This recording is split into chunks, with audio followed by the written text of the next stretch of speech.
कि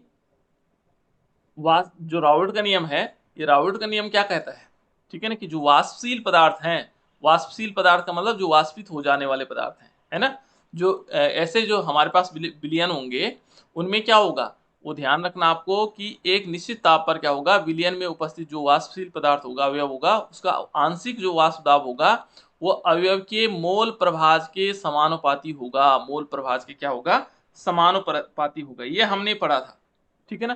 तो वाष्प दाब हमने क्या माना था, जब मान लीजिए P माना था, तो P is directly proportional to किसके, X, या मान लीजिए एक पदार्थ A मान लेते हैं तो उसकी क्या होगा X, यानी कि इसका वाष्प दाब क्या होगा, इसके मोल प्रभाज या मोल अंश के समानुपाती होगा, ठीक है ना। ये चीजें हमने पढ़ी हुई है। इसके आगे हमने बहुत सारी चीजें पढ़ी थी। इसका थोड़ा सा ग्राफ हम बनाना सीखेंगे कि ग्राफ किस प्रकार से इसका ग्राफ बनता है, ठीक है ना। राउल्ट का नियम का ग्राफ किस प्रकार से बनेगा, ठीक है। तो पहले हम वाष्पशील पदार्थ के लिए देखते हैं, वाष्पशील पदार्थ के लिए किस प्रकार से हो सकता है, तब फिर उसके बाद अवाष्पशील पदार्थ के लिए। तो देखो बेटा, यहाँ पर वाष्पशील पदार्थ के लिए हमने दो तीन चीजें पढ़ी थी कि जो Pa, मान लीजिए हमारे पास Pa, यदि हम इसके लिए देखेंगे तो Pa इज इक्वल टू क्या माना था, यहाँ पर हमने एक Pa नोट इंटू XA, ऐसे तो पढ़ा था। और Pa नोट क्या था, कोई बता सकता है बेटा, Pa नोट के बारे में कोई बता सकता है, Pa नोट क्या था। शुद्ध विलयन। हाँ, बोलो बेटा बोलो। शुद्ध अवस्था में वाष्प दाब सर। हाँ बिल्कुल, शुद्ध अवस्था में वाष्प दाब, ठीक है ना। देखो बेटा, और दूसरा यदि हम देखेंगे Pb, तो Pb इज इक्वल टू यहां पर क्या था, Pb नोट इंटू XB, ऐसे करके हमने पढ़ा था। यहां हमने क्या किया था, देखो यहां पर हमारे पास दो पदार्थ थे। देखो विलियन, फिर दोबारा से तो थोड़ा कोशिश कर रहा हूं उसको वापस बताने की। यहां पर एक पदार्थ ऐसा था बेटा, हमारे पास विलियन कैसे बनता है। देखो यहाँ पर हमारे पास दो पदार्थ थे, एक था A पदार्थ और दूसरा था B पदार्थ, है ना। मान लीजिए हम मान लेते हैं, एक तो था हमारे पास एल्कोहल C2H5OH, और दूसरा था हमारे पास क्या, जल, पानी। ऐसे हमने दो पदार्थ ले रखे, क्या लिए हैं, दो पदार्थ लिए हैं, और इन पदार्थों को हमने क्या किया, मिला दिया, ठीक है ना। अभी बता दे रहा हूं कैसे मिलाएंगे, कैसे, जैसे आप लोगों ने देखा होगा C2H5OH है, अब किस प्रकार से आएगा, देखो देखो बेटा, ये C2H5OH हो गया हमारे पास, ठीक है ना। अब इन दोनों पदार्थों को हमने मिलाया, जैसे पहले हम इस A को मिलाते हैं, पहले हमने A लिया, यहाँ पर हमने क्या लिया, A पदार्थ लिया, ये पदार्थ मैंने हमने क्या लिया, एल्कोहल लिया, ठीक है ना। तो इसके कारण क्या हुआ, इसको हमने बंद किया और यहाँ भाप क्या किया, गर्म किया, तो इसके कारण एक दबाव उत्पन्न हुआ, क्या हुआ, एक दबाव उत्पन्न हुआ, जो ए पदार्थ था एल्कोहल के कारण एक दबाव उत्पन्न हुआ बेटा इसमें, है ना, प्रेशर उत्पन्न हुआ, तो उसको कहा कहा हमने Pa। अभी तो केवल ए पदार्थ था, तो इसको हम कहेंगे जो केवल ए पदार्थ था, एल्कोहल ही एल्कोहल था, इसलिए कहेंगे शुद्ध अवस्था में वाष्प दाब Pa नोट, ठीक है, क्योंकि इस समय और कोई पदार्थ नहीं मिला हुआ है, ठीक है। तो ये Pa नोट हो गया। जब हमने क्या किया, देखो यहां पर हमने क्या किया, इसको सिंगल लिया, तो ये ध्यान रखना बेटा, जो Pa है ये तो विलियन का है ना, जो शुद्ध अवस्था में तो ये हो जाएगा, जब वो विलियन में मिला होगा तब इसकी अवस्था ये हो जाएगी। अच्छा, दूसरा पदार्थ ले लेते हैं, जैसे हमने अल्कोहल, ये पानी लिया, जल लिया, जल को हमने लिया बेटा इसमें, है ना। अब जल को हमने फिर भाप यहां से गर्म किया, गर्म करने पर क्या हुआ, यदि हम गर्म करेंगे इसको तो गर्म करने पर इसके भी क्या बनेगा, वाष्प बनेगा, इसका भी एक दबाव उत्पन्न होगा। तो जो शुद्ध अवस्था में है तो इसका वाष्प दाब क्या हो गया, Pb नोट, क्योंकि बी पदार्थ है इसलिए हमने क्या किया, Pb नोट शुद्ध अवस्था में।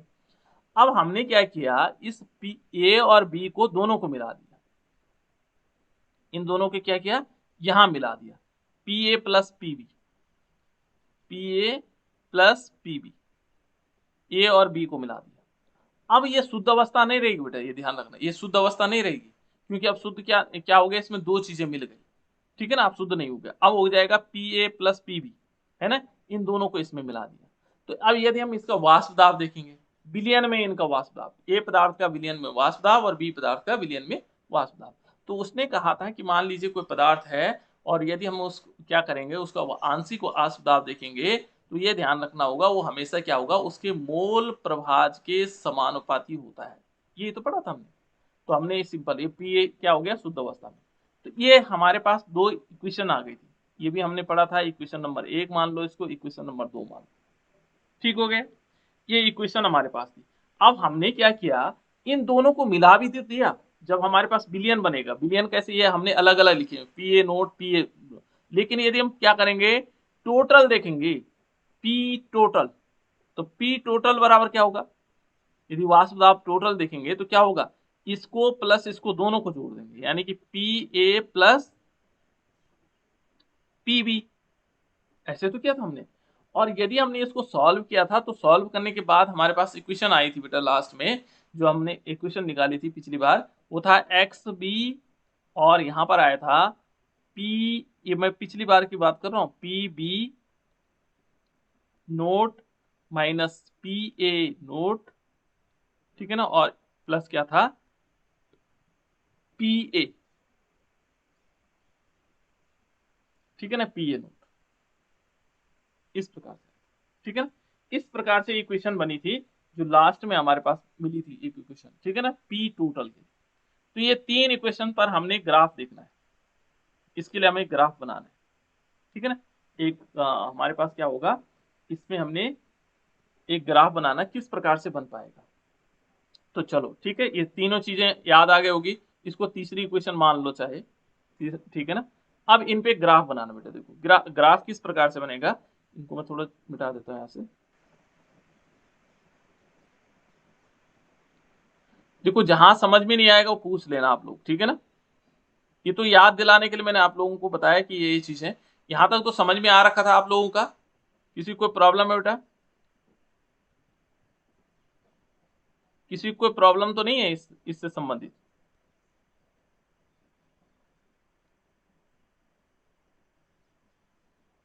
किसी को प्रॉब्लम है बेटा, बता सकते हैं।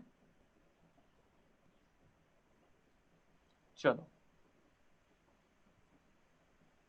मेरी आवाज तो आ रही है आप लोगों को, आवाज आ रही है बेटा। Yes sir. ठीक, यस सर। Yes sir. ठीक है। देखो बेटा ग्राफ कैसे बनता है, दो एक्सिस बनती है हमारे पास, हमेशा ध्यान रखना दो अक्ष बनते हैं, ठीक है ना। हमेशा जो खड़े ऐसे में होता है वो इस प्रकार से बन जाता है, ठीक है ना। इसको हम वाई डायरेक्शन मान लो, ये एक्स डायरेक्शन मान लो, ठीक है ना। दो डायरेक्शन हमारे पास आएंगे, एक वाई डायरेक्शन एक एक्स डायरेक्शन, ठीक है ना।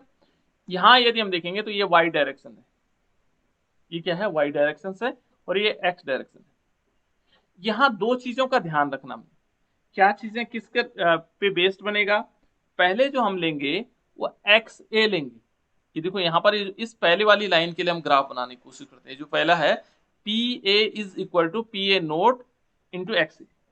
यहाँ दो कंडीशन है बेटा, जो एक्स ए है, x A is equal to zero, ठीक है ना। एक तो x A is equal to क्या करेंगे, जीरो से लेते हैं, एक्स ए बराबर जीरो। तो यहां पर देखो एक्स ए बराबर जीरो का मतलब क्या हुआ, यदि हमने एक्स ए जीरो किया तो यहां पर जीरो हो जाएगा, तो ये बराबर क्या आ जाएगा, क्योंकि ये एक्स जीरो हो जाएगा तो ये पी ए भी क्या हो जाएगा, जीरो। तो यानी कि पी ए बराबर क्या हो जाएगा, पी ए बराबर क्या होगा बेटा, कोई बता सकता है। जीरो।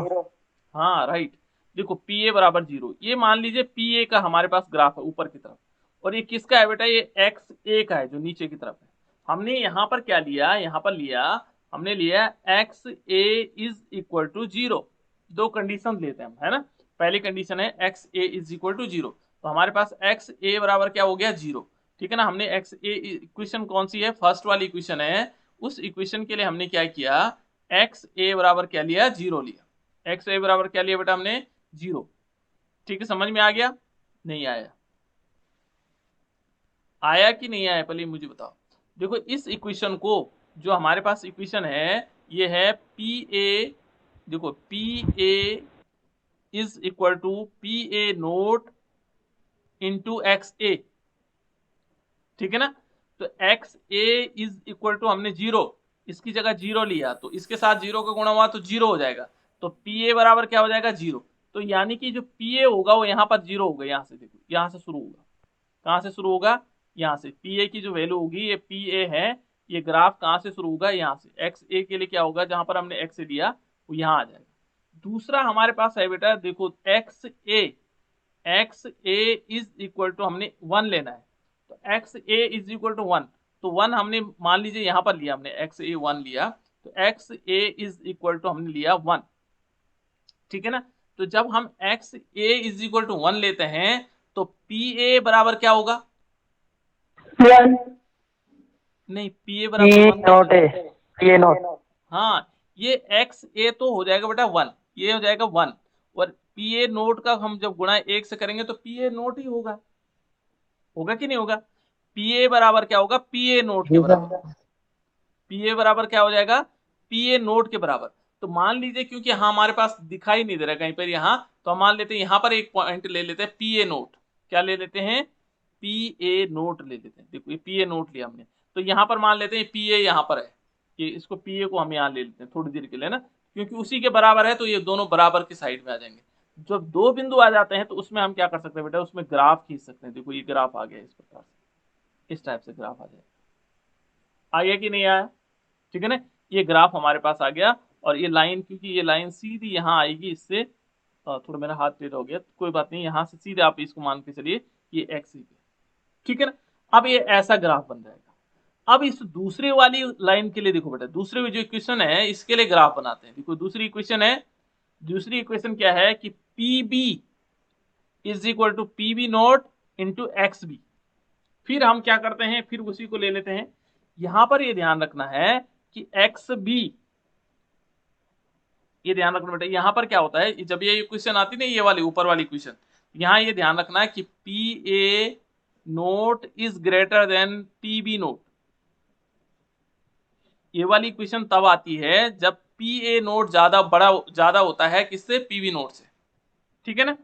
और दूसरी वाली जो इक्वेशन होती है, ये जो दूसरी वाली इक्वेशन है, इसमें क्या होगा कि जब पी बी नोट, ध्यान रखना, P B naught is greater than P A naught, ठीक है ना, पी ए नोट से बड़ा होता है, तो तब ये इक्वेशन आती है, ठीक है ना। ये ध्यान रखना, अभी आएगा इसका नंबर आएगा। तो पहले हम इसको देखते हैं यहाँ, ये तो मैंने याद रखने के लिए आप लोगों को बताया। यहाँ देखो इसमें क्या है कि P B is equal to P B naught into x A X B.